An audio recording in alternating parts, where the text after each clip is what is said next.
I was not prepared for how cold it would be here. The Hawaii girl in me is dying. Today, I'm on Microsoft's campus in Redmond, Washington. Good morning. It's so wonderful to be here with all of you celebrating 50 years of Microsoft. Yes! The company just celebrated its 50th anniversary, and Bill Gates, Steve Ballmer, and Satya Nadella, the three CEOs who've led the company over those 5 decades, were all there to celebrate. I wrote more code than either of these guys.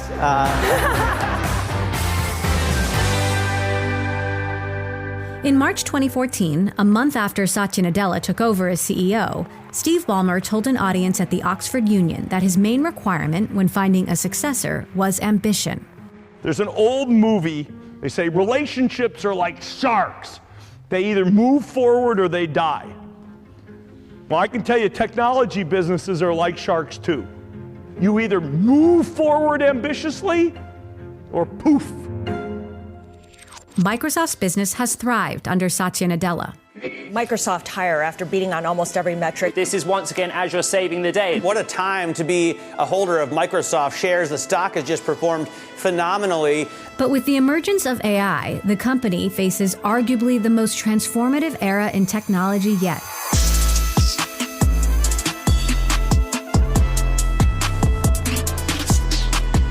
On this week's episode of The Circuit, we had a chance to dive into the past, present, and future of Microsoft. And here on the podcast, we're sharing our interviews with the 3 CEOs who made the company what it is today. First up, Microsoft co-founder Bill Gates.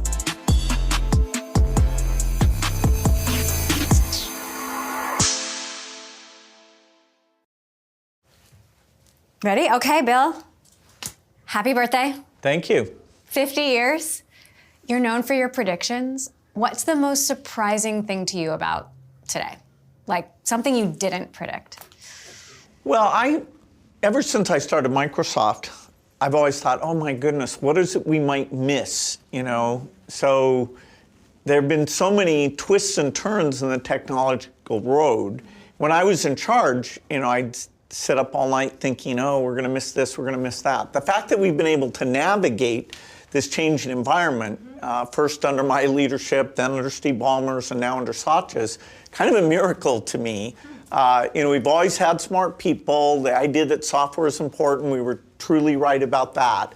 But here we are, and now the road's got all these AI twists and turns that Satya, with a little bit of advice from Steve and I, gets to drive the car around these curves. There's been so much reminiscing on stage. We heard a lot of fun old sounds. Be honest, do you still get excited when you hear the Windows startup sound?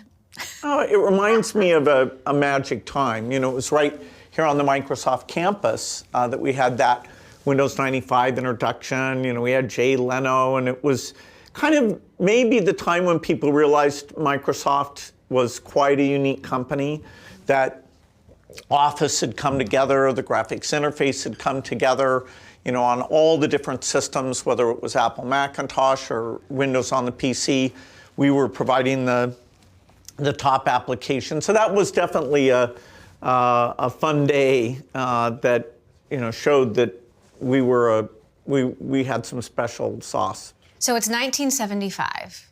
What's going on inside Bill's brain? Like, did you and Paul think you had something this big in your hands? Well, we knew that software would be important. We said when people thought it was crazy, a computer on every desk and in every home. And so we saw it as this tool of empowerment.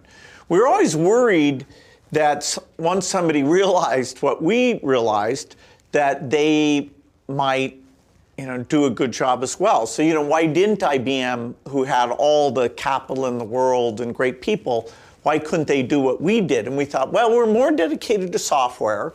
We're going to hire, energetic people.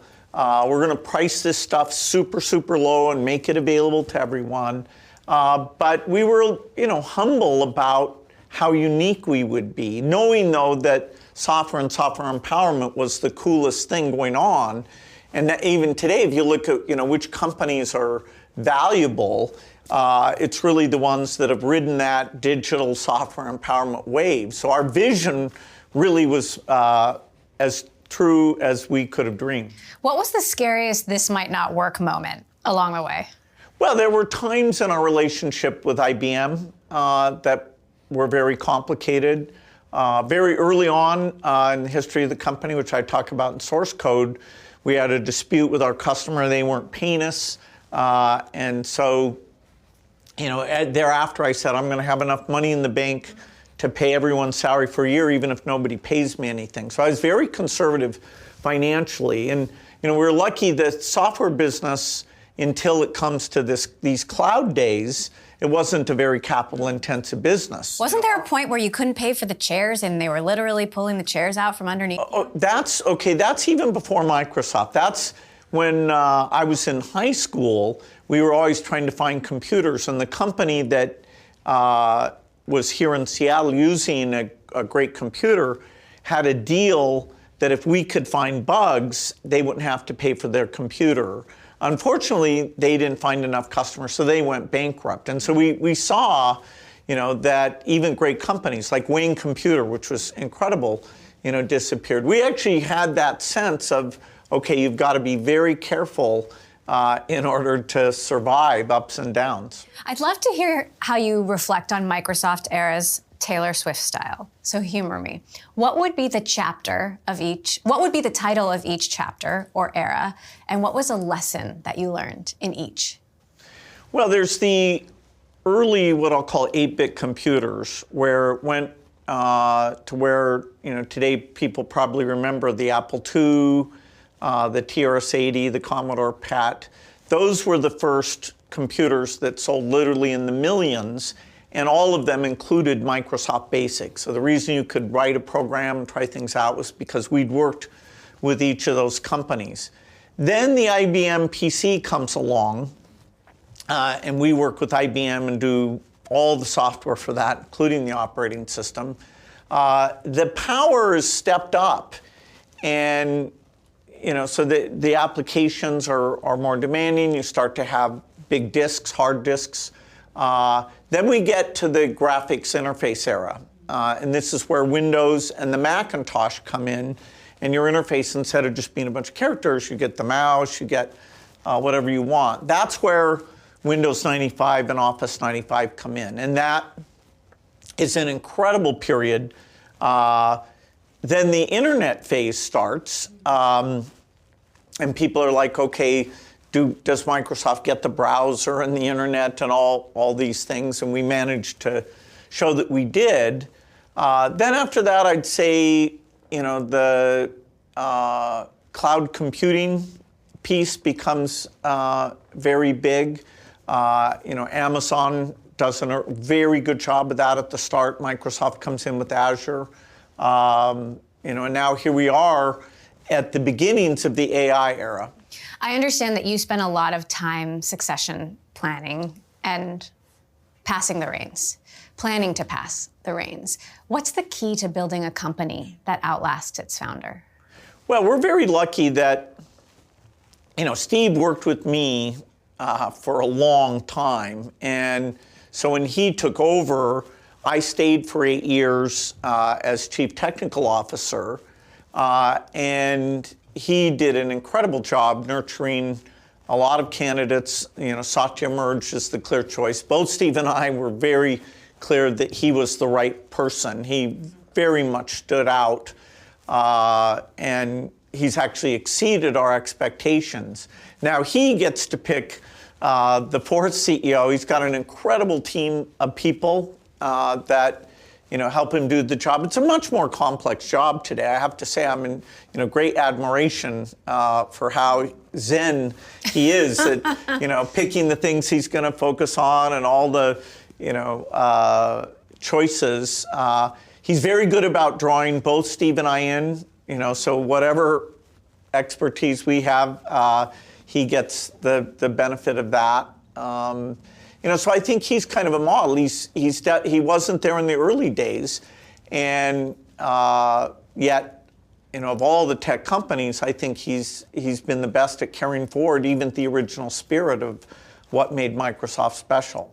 Looking back, it wasn't always easy. I mean, Microsoft went through some tough times. You went through some tough times. You were criticized for your aggressive business tactics and being anti-competitive. How do you reflect on that period? Well, we were so successful, and one of the great rewards if you're, that successful is the government comes in and says, okay, do they have to do things to help out your competitors? Did you follow all those rules? So yes, at that same time as the internet era was coming along, in the 90s, we were involved in a U.S. government lawsuit, and I put a lot of time into that. Originally, Bill Newcomb was our top lawyer, then Brad Smith came along, and those weren't easy days. It's pretty amazing. There was never any period where we were losing money. Microsoft, we've never had a year where we lost money. And so the financial strength, because we were so right about software and we were so good about building out globally, we had the problem, you could say, is sort of, kind of a problem of hyper success. And we were able to work a settlement out with the government. And, we've been a lot more aware of, okay, let's constantly be in touch with the governments around the world, make sure they're good with what we're doing. And so we haven't had anything intense like we did there in the late 90s. You've seen how tech's form factor has changed over the years as technology has progressed from the PC to laptops to phones. How do you see AI transforming software? And what will be the ultimate form factor? Well, in a way, you won't even think about the form factor. I mean, you'll certainly have something in your ear. You'll have something in your glasses. All the different wall surfaces will be able to light up as displays, wherever you are. It'll see, okay, there's a display over there. I can put the information there for you. So it'll be a bit more disembodied, that your agent will interact with you just voice to voice as you're walking down the street, or you can pull out a phone-sized screen, have projections onto the glasses. And so the hardware piece will just kind of be seamless, but the software's got to work on every one of those form factors. You're not going to have one agent on the phone, another one on your PC. It'll be holistic because it'll know you, your preferences. You'll trust it to help do things for you. How will the AI wars play out? Does it feel different than the mobile or the browser wars? Who wins? We don't know. We know that the level of investment by the leading companies is pretty mind-blowing. Google's a great company. Microsoft, OpenAI. We're out there, every day, making Copilot better. And we saw a lot of great demos of, how that's evolving. I do a lot of product reviews with Mustafa and the other key Microsoft engineering leads, give them my advice on trying to make Copilot be the best it can be. You joked on stage that Copilot might be the CEO in 50 years. But more seriously, you've said that the age of complete human dominance will be over in 10 years. What does that really mean for us? Well, what it means goes beyond, which company actually delivers that or what their stock price is. It's a much more profound thing than just like the browser wars were. I mean, it didn't matter to people really who won the browser wars. Here, the capacity, the intelligence will give humans a lot of choices. We won't have a shortage of mental health therapists or people who can help us plan things. And so it'll free up a lot of time. It'll give us ways of being educated that we've never had before. I, in my foundation work, are thrilled that in places where you don't have as many teachers available, you don't have doctors available, that we'll make sure that the brilliant work here gets out to even the lowest income countries at about the same time it's getting out to the very, very rich countries. And so, my work for Microsoft helps me inform how the foundation can play its unique role. You released some of the original code for Microsoft, and I'm so curious how you think about what should kids be studying these days? Should kids still be learning how to code? Or is this the beginning of the end of programming as we know it? Well, you always want to understand the underlying things, like understanding mathematics is important, even though the computers, can do the multiplications faster than you can. For anybody who's interested, understanding AI and how it works, I think there's great value in seeing, okay, what are its shortcomings? What do we still need to do? Even to be very good at using AI as a tool, the same way that, Microsoft Office became sort of a basic set of skills.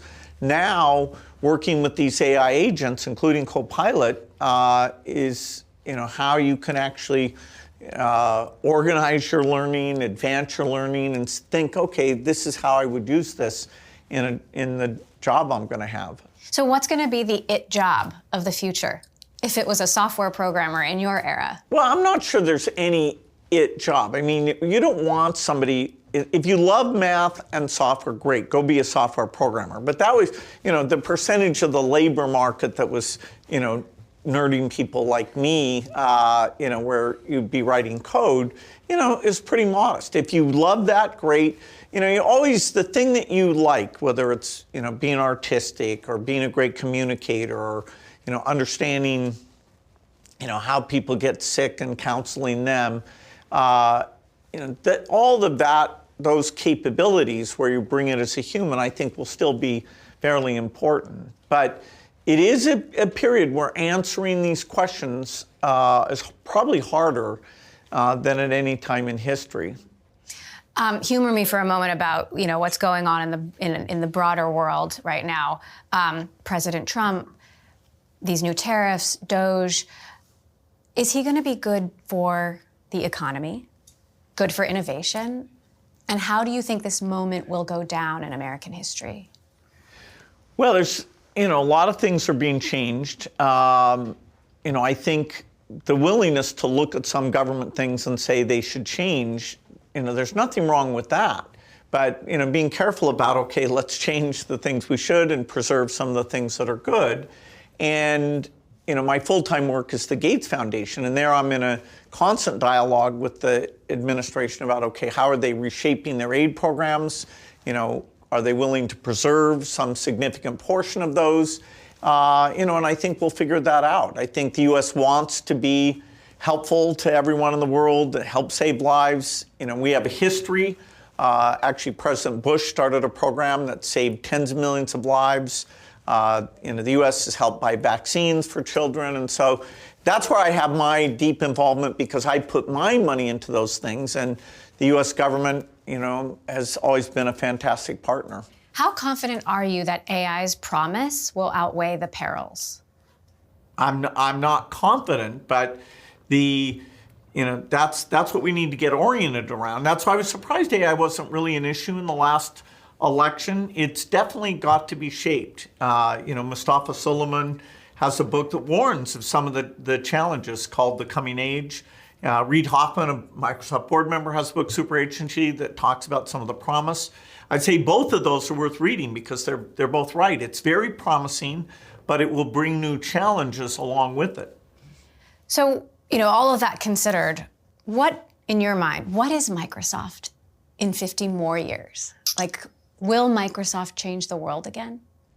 Well, we're in the process of changing the world again. Just, the way that customers today are able to automate things, the way that, all these tools and, Microsoft's putting out $80 billion of investment. Clearly that's a sense that, wow, we have something that customers are going to want. We're willing to invest at a level that's completely unheard of. I mean, it's a pretty mind-blowing number. You're famous for your predictions. Hearing you say you're not confident is kind of scary.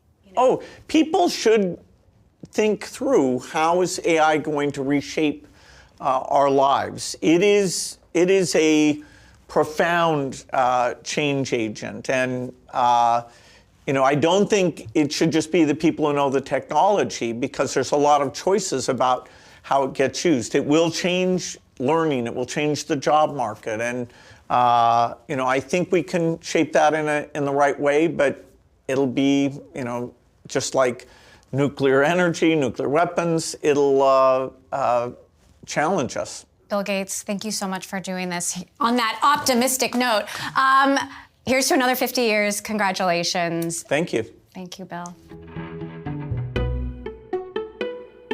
After the break, Steve Ballmer.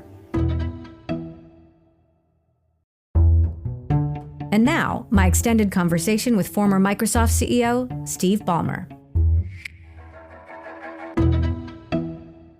So, Steve, you brought it on stage, but at your 25th anniversary, you jumped out of a cake. I want a do-over. I didn't even remember that. But you're right. I saw it. How did it feel to be all back together for the first time in a while? It felt good. It felt really good, actually. You know, it wasn't just being together, but it was in a particular setting. A little reminiscing, but a lot of future, because for Bill, for me, and for Satya, it is great to reminisce, but we're always thinking about, okay, what happens tomorrow? What's going to happen tomorrow? Will the company keep going? And we had a chance not only to do a little reminiscing, but at least amongst the three of us, and a little on stage. I understand that Bill spent a lot of time succession planning when he handed the reins to you, and that you also spent a lot of time succession planning when you passed the reins to Satya. What's the key to building a company that outlasts its founder? You know, talk to me about how deliberate you were about that process. Well, you know, kind of super deliberate at my level. No, I didn't found the company, but you're just like about. The heart of the company. But just about. I mean, there were only 30 people when I joined. I had a chance to shape the whole culture of the place when it was small. And so in a sense, I think Satya takes that burden of being the first completely separate. And I think he's done a fantastic job. And I will say, having him available to take the job and doing such a good job, that's kind of accomplishment one. The company, everything's 3 times as big. Revenue's 3 times as big, profit is market cap's more than 3 times as big. All good by me. I was joking with Satya, he was talking about their kind of executive retreat, whatever. They got about 3 times as many people at that than we had when I left. So everything is scaled so much, it's amazing. And it's because, you know, if you look at Satya's career, we're actually pretty deliberate about getting him, you know, it was clear early how talented he was. So if you look at the number of areas in which he worked in our search business, he worked in the business applications area, he worked in server tools. And so it's experience, culture. And if Microsoft's going to be here, even in 10 or 15 years, it'll be innovation, serving customers, culture. It wasn't always easy between you and Bill. You've talked about the times you didn't speak to each other. Like, what happened and what did you learn from that? Well, I think it's, let me put it this way. The day I walked out and retired was the day I retired. I think I went to one more board meeting after that, but it was super important to let Satya have his space. And I think that was a key learning, because when Bill and we sort of had a long handoff. I was CEO in 2000, and then he announced in 2004 he's going to leave completely, but that wasn't until 2008. And so in a sense, the long goodbye, I think, is difficult, because role reversal is difficult. And I think I learned that enough to say, look, I love you. I might think I have a lot you can learn from me. And I said to him, but don't listen to old CEOs. Former CEOs are former CEOs. You're going to know what to do, and anything you don't know, you're going to figure out. And, you know, he'll call, or I'll call, and we'll brainstorm something. But he's the expert, and all I'm doing is sort of throwing in ideas that, you know, I'm a relatively smart guy, I know a little bit. But ultimately, he's got to assemble all of this stuff. And I think getting a little separation was good, and I learned that from the more difficult separation of 8 years that Bill and I had. I mean, it wasn't difficult all 8 years, but, you know, it made it harder, I think. You know, I miss Ballmer-style product launches. You have to miss it. Do you miss it? Well, I just did a big product launch. It was called Intuit Dome, our new stadium. No, seriously, it was like a product launch. We worked on in this case, we worked on the thing for 9 years. I put blood, sweat, and tears in it, every detail of that product, and we launched it. Now, I get one every 9 years. So, well, not now. Now, hopefully, it's 50 years from now. So, in a sense, yeah, it's fun. It is fun to say, we've done this great thing. Please take a look at it. And we love it. And wow, look at how it does this and this and this. And you can be enthusiastic about it. And it's fun to actually then take the next step, to bring it to customers and see what they really think, not just what they applaud when you launch it. Do you think tech's too serious now? I mean, in there I was like, man, I miss this. You know, I don't really have a feel for that. I think, I always thought, okay, you're going to have fewer characters. Bill Gates, a character larger than life, or Larry Ellison, a character larger than life, Steve Jobs, obviously. And yet I think there's still some characters. There's you get characters. Sam Altman and other characters, i.e. big, larger than life personalities. So in a sense, is it too serious? I don't know that I would say that. The AI thing is tricky, because if you don't seem serious enough, then people won't trust you with the privacy, the issues that AI generates uniquely. So I see a little bit less of the, hey, let's do the big joke or thing, because it's just tougher with these kinds of products. Well, speaking of characters, developers. But is AI going to make engineers obsolete? AI is going to vastly change the way software gets built. It will.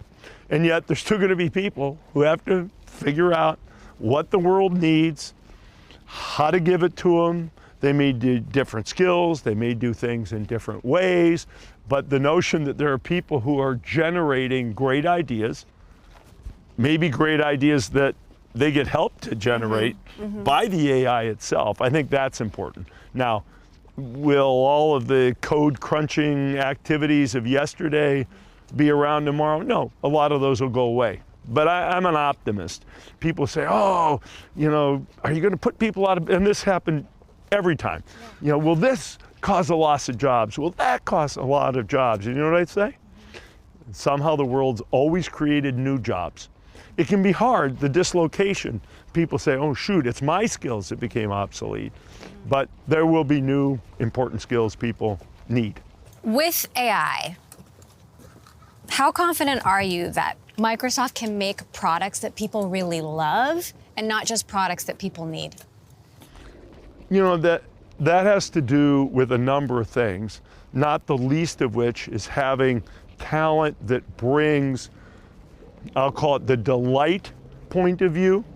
I think there needs to be a productivity point of view. I mean, that's important, get things done in the world, but there needs to be this sort of consumer delight thing. And, Satya, as we had to do, as Satya has to do, you got to bring in the right kinds of talents. And Mustafa, who's the CEO of the AI group, I think he's got that right kind of delight and personality, if you will, to bring to the product. So yeah, I think it'll be a product that delights, not just helps you be productive. All right, just a couple more questions, if you will. Microsoft caught so many technological waves. Satya gives you credit for seeing the cloud, but the company missed mobile and social and search. Do you ever look back and think, what if? Not too much, actually. Did the company miss search? No, because all the stuff, including Satya, who worked on that stuff, all that stuff is now fundamental to what's going on in AI. So yes, there was a cycle of it the company missed, and yet I'm super happy that the company, it enhances the company's position. The one I would highlight is the intelligence that you carry with you, i.e. your phone. Now, will that change and we'll move to wearables? Yeah, I think probably that's true. That's the one I say, and I know why we missed it. Missed meaning we don't have a strong position, and we have no position anymore. But I think that the company has really thrived despite that, and I'm proud of that. And are there things that Satya's missing right now? I'm sure 15 years from now he'll look back and say, could have done that one. Sorry, oh shoot, could have done that one better. But there you have it. We'll bleep you out. Yeah, okay, last question.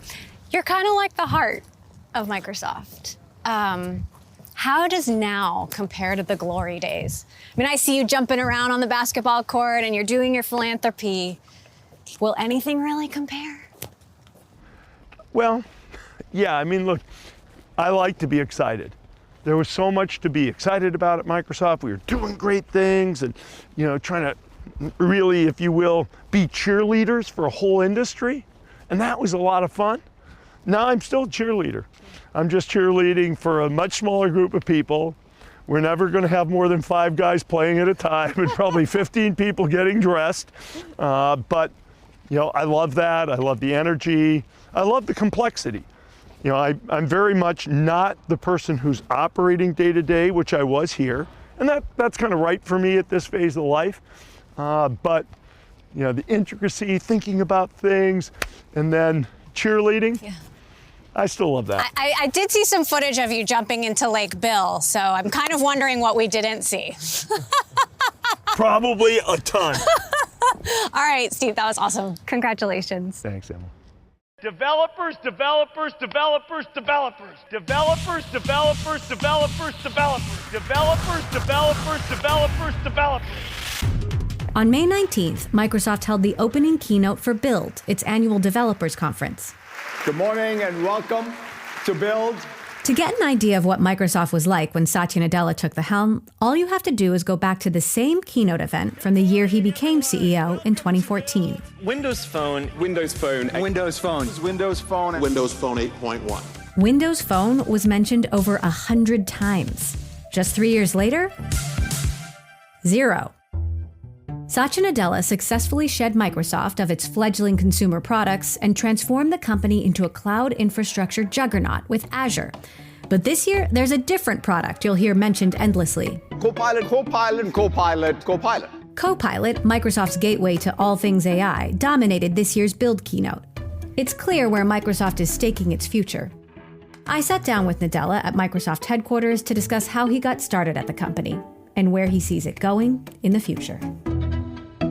Hello. Hi, Emily. How are you? It is so good to see you again. Thank you for doing this. And thank you for coming up. It's been so fun going through 50 years of history. How does 50 feel to you? It feels young. Be honest, do you still get excited when you hear the Windows startup sound? Absolutely. I mean, it's kind of like one of those, it feels like, without it, there is no day that you can start. Well, among my favorite clips, I found this one. This is a classic front-end tool. Throwback video. AS400 in our case being the data repository. My daughter makes a lot of fun of my accent. What I'm going to do now is exit out of this environment. And so you're a technical product manager here. You're demoing Excel. Who's that guy? Like, what's he thinking at that time? Yeah, it's sort of like, it's funny that you mentioned that because it was an Excel demo with I think a DB2 connector back to, at that time, a mini computer. And it was the beginning of that client-server era. And this last weekend, for example, I was thinking, God, like, what can I build today? And thanks to this GitHub Copilot age, I went and built, in fact, recreated what Bill had done with the Altair, which is the basic interpreter, except that I guess he had to spend multiple nights to do that, and now we can do it thanks to GitHub Copilot in minutes. And that excitement of being able to use technology to create more technology, I think is what brought me to Microsoft, is got me to do what I was doing at Microsoft, and is sort of what keeps me at Microsoft. I think that's sort of uniquely a very Microsoft-y thing to do, which is, it's not just the tech we build, it's how the tech we build allows others to build more tech. That's, I think, who we are at our core DNA. Did that guy have any idea he'd be running the place one day? No chance. I was like hoping to stay there in my job for the next month if I could. I was lucky enough to get hired. It was, there was no notion that, I'll ever get to anything other than enjoy the job. But that's probably the thing, that I never felt any job I was doing at Microsoft somehow was a path to the next job. The job I was doing was like the most exciting thing that I could be doing, and I gave it all, and the rest is history. You are credited with leading Microsoft's comeback, and you came in as kind of a wartime CEO. Is it peacetime now, or is it still war?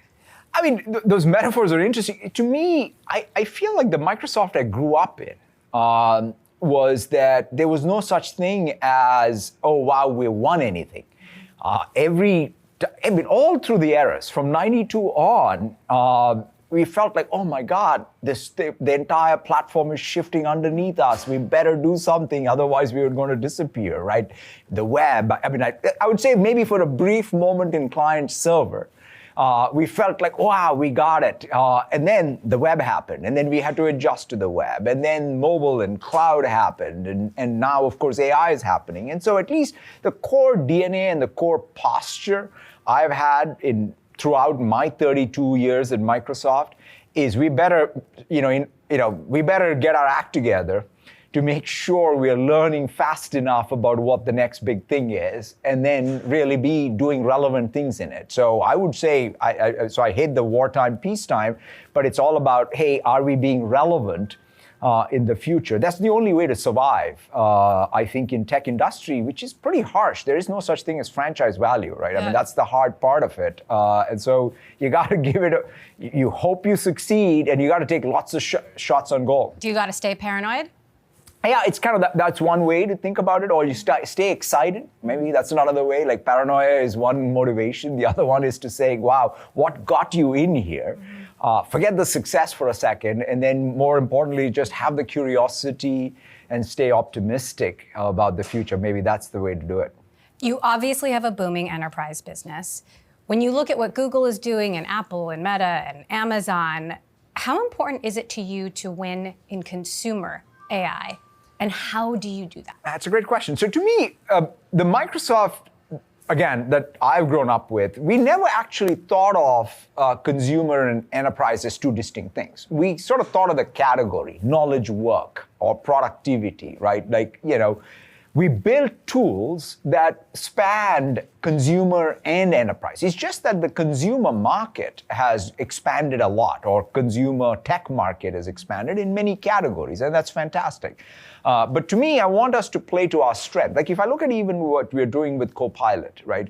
How do we build a Copilot that is the new browser effectively in this intelligence era that has a unique characteristic of that is Microsoft, right? Whether it's, hey, helping you with your travel planning, or whether it's shopping or with your homework, but do it in a way that it uniquely telegraphs what I think Microsoft's signature would be in it, in what is going to be a new way to litigate what is the consumer market. Mm-hmm. As we saw with search and your competition with Google, sometimes you just can't fight the verb. It's habit forming, and ChatGPT is the verb right now. So how much do you worry that Microsoft loses the mindshare game? First thing, I'm very thrilled about ChatGPT's success. As partners, as investors, as every day that ChatGPT succeeds is a fantastic day for Microsoft. Right. So, every time you search on ChatGPT, Microsoft makes money. Yeah, and it's, by the way, powered by Bing. So to me, it's fantastic to see ChatGPT's success. And in some sense, it even proves the point that markets can evolve and new hit products can be created from anywhere and what have you. And so that is what gives us even the unique opportunity with Copilot, right? Which is essentially to say, in a world where a new category is being born, which is these new agents, these agents will have memory, will have personalization. Essentially, you can even think of it as the beginning of a new browser category. And there are lots of people who are going to enter the browser categories. We all have unique strengths and angles and of differentiation and distribution even. And so time will tell. But I must say, I'm thrilled that ChatGPT and Copilot are some of the leading products out there. Well, and Microsoft is building its own models. OpenAI is making other friends, and your partnership ends in 2030. Are you trying to tell the kids that maybe this marriage isn't forever? See, again, this is another thing I learned in the last 50 years is, you approach all partnerships and create long-term stable partnerships which are win-win, right? We for decades are partnered with Intel. For a decade, we are partnered with SAP. That's at least the Microsoft I've grown up in. So I hope that for decades to come, Microsoft and OpenAI will be partnered in a variety of different ways. Will they have other partners? Absolutely. Will we have other partners? Absolutely. And so therefore, I think I think we overstate all of these things as zero sum. They don't necessarily need to be. Microsoft wouldn't be here 50 years in as successful as we are if we had not learned how to partner well in these long-term stable constructs. But the relationship is changing, right? Like, how is it changing, and what happens when that deal is done? I think any company that has gone from being a research lab to one of the most successful product companies of this age, obviously things have to change for them and for us, and in the context of the partnership, right? So therefore, when I look at it, we're investors in OpenAI, and we're thrilled about that. We have IP rights. We're thrilled about that access we have.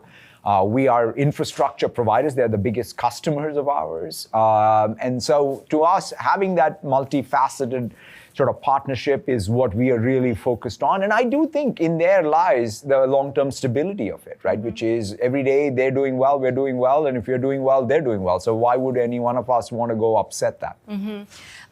So many companies are doing more with less. I've heard some tech companies are thinking, maybe we won't need to hire junior engineers if AI can do their jobs. You employ more than 200,000 people right now. Is it half that in the future? See, I think it's kind of interesting. So I think what we have to do is separate out, let's broadly, the knowledge work we do today and the knowledge worker.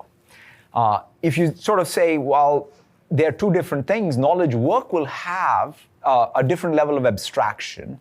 And you will be able to then get more done. That means the company can be more productive. So to me, like, I'll give you an example of what we have done in terms of a structural change in LinkedIn. We have front-end engineers, we have designers, we have product managers. So what the LinkedIn team has done is taken all of them and said they're full stack builders now.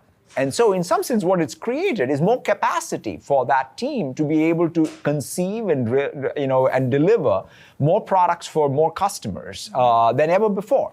So I think I look at the IT, like one of the things about software engineering, right? GitHub, I think, is on course to maybe a couple of 100 million users and on course to a billion user dream. And so you say, well, does the world need 1 billion software developers? Absolutely. I look at the IT backlogs everywhere and all the apps that need to be built. And so I think thanks to GitHub Copilot, first, more people can get in, more people can complete tasks, i.e. build the applications. So this abundance will drive actually will fulfill the demand that is not being fulfilled today. The emergence of DeepSeek from China, you told your team to quickly integrate it into Azure. OpenAI is saying it should be banned. It's state-controlled. Why don't you think it's a risk? And what do you think of China's role in this fight? I think first of all, there are two very different things, right? One is there's the model, and then there is the application. And I think that both have to be parsed separately for different, and people should opine, and states should take action based on what they see are the risks. The thing that I think about is there will always be leading closed source model. OpenAI is one such example. They've done fantastic work. Obviously, we're excited about sort of how they continue to, quite frankly, set the standard, right? Because even DeepSeek's innovation is mostly a catch up to what OpenAI had already delivered with O1 and O3. And so I think that's kind of one side of it. The other side of it is there will always be open source. And if anything, what DeepSeek has proven is open source can come from any place. In this case, it happens to come from China. The next model may come from some other country. It may come from the lab in the United States. It doesn't matter. But the rate of diffusion of this technology is such that in this industry, we better sort of really face up to the fact that this is a rate of diffusion that's faster than anything before, and it's worldwide. And the last big algorithmic breakthrough or systems breakthrough or tech breakthrough has not happened yet. Let's talk about that, because we're in this new computing era. Tech giants, including you, are spending trillions of dollars on building these AI data centers. Do you have any concerns about the size and scale of this bet? Like, are we building the future the right way? I think the scale is pretty stunning, right? In the sense of, I thought I joined a software company, and here we are talking about, tens, if not hundreds of billions of dollars of capex. So what happened? I think the interesting thing, in an interesting way, is we've used capex to amplify the effects of software and make it ubiquitous. That's kind of really it, right? Which is when you think about tokens, which is a way to deliver intelligence per dollar per watt, that's the equation I obsess about.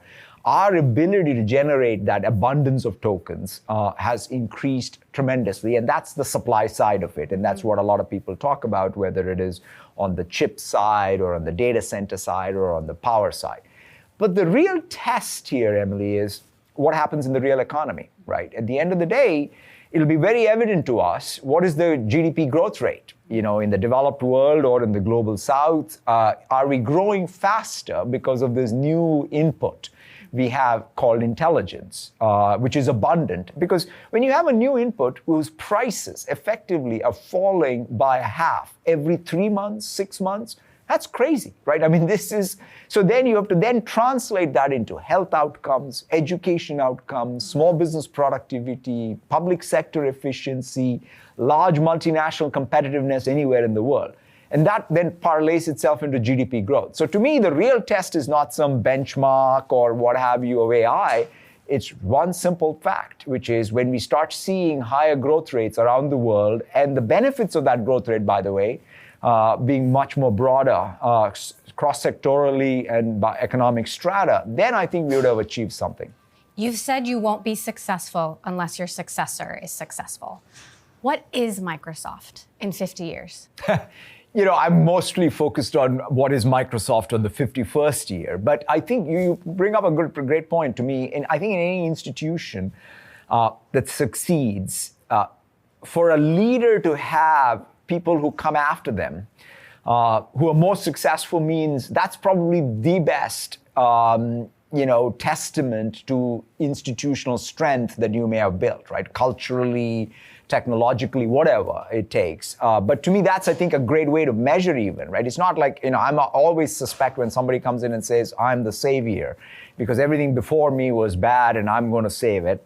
First of all, I never believe that's the case. Mm-hmm. And also, I think if I've done anything right, hopefully the next CEO and the CEO after them can do even better than what Microsoft has achieved in the first 50. Microsoft changed the world. Will Microsoft change the world again? To me, that's, what is exciting about Microsoft and in the core DNA of this company. I go back to that, that founding moment.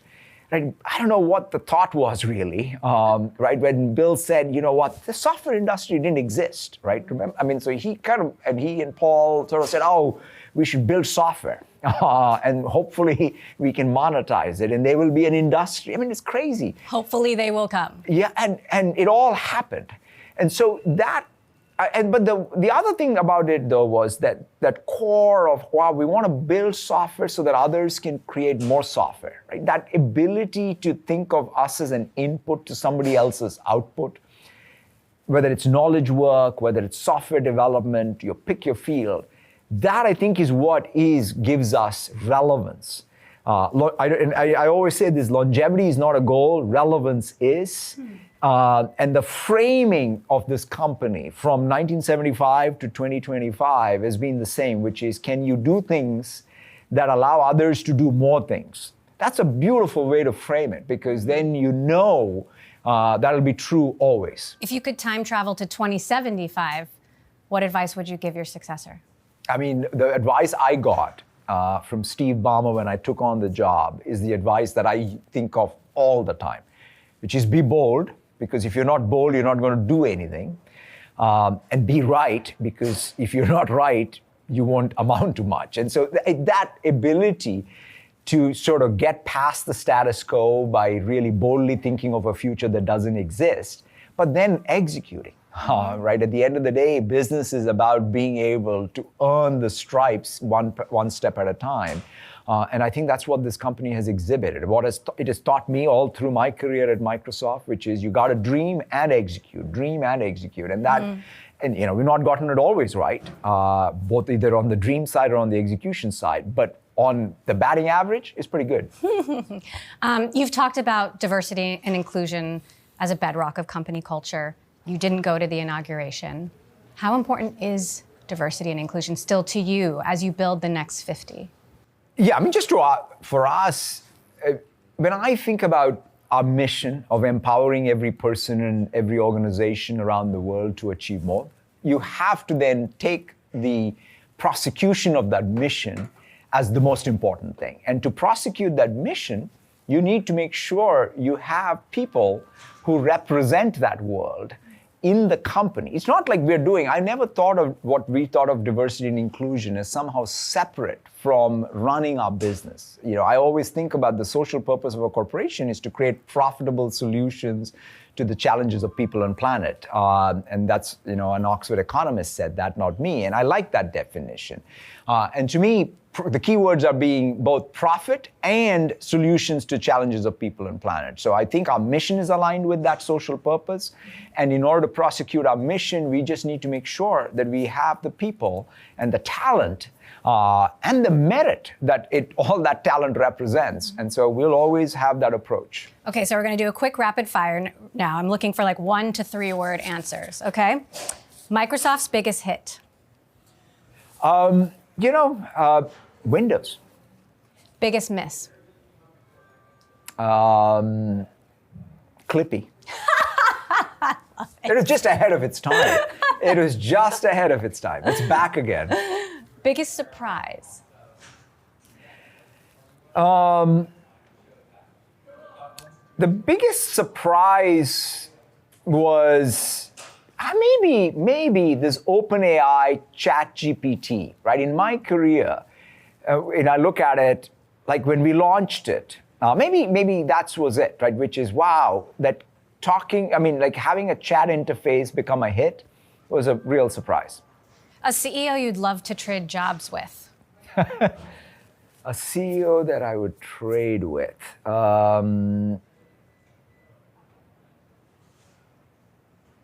Maybe maybe the CEO of Fred Hutch. Biggest future bet, AI or quantum? Both. All right. In fact, I think of AI as the emulator for what is the simulator of nature, right? So in some sense, quantum's dream is to be the simulator of the nature, and AI helps us actually be the emulator for it. The hardest lesson you've learned as CEO? I think the hardest one is to be able to really live that, right? Deliver the present and then prepare for the future. That ability, like as a CEO, what is it that you have to do? Each quarter, you have to create magic, right? That's kind of what every 90 days, the market expects you to create magic. And that's kind of the reality of the world we live in, while at the same time building a long-term institution. And so I think and the accountability that goes with it. I must say, even one step removed, I'd not understood it as well as the last 11 years of being able to sort of understand what it takes to have that ultimate accountability to both deliver today and for tomorrow, and to be able to get that balance right. All right, well, here's to tomorrow and the next 50 years. Thank you so much, Emily. Satya, thank you so much. Thank you. I appreciate it.